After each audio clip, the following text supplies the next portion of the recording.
Ang ama ng taong matuwid ay puno ng kagalakan. Ipinagmamalaki ng ama ang anak na matalino.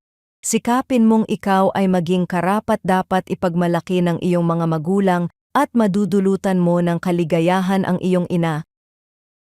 Bilang anak, hindi natin laging naiisip kung gaano kalaki ang epekto ng ating mga desisyon sa puso ng ating mga magulang. Madalas, ang napapansin natin ay ang kanilang mga paalala, pagtutuwid, o pag-aalala. Pero sa likod ng lahat ng iyon ay isang simpleng hangarin na makita tayong lumalakad sa landas na mabuti.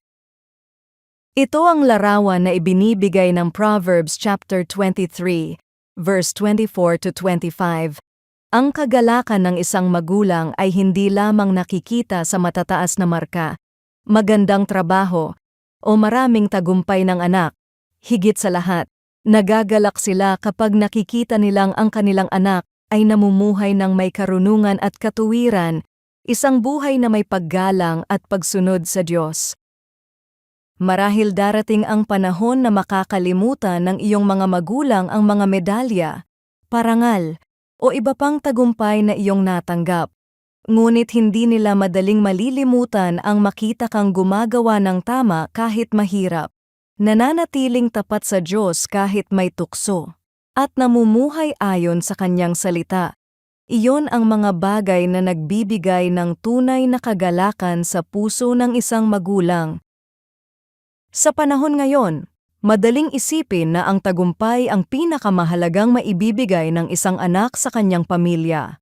Subalit ipinapaalala ng Diyos na may higit pang mahalaga. Ang pusong namumuhay sa kanyang karunungan ay isang pagpapalang hindi lamang nararanasan ng anak, kundi ng buong tahanan. Ang pinakamagandang paraan ng pagpaparangal sa ating mga magulang ay hindi lamang sa ating mga salita o mga naibibigay sa kanila. Ito ay ang pagpiling mamuhay ng tapat sa Diyos araw-araw. At habang ginagawa natin ito, nagiging kagalakan tayo sa mga magulang na nagmahal, nagturo, at nanalangin para sa atin. Panginoon, tulungan mo akong mamuhay ng may karunungan at katapatan sa iyo.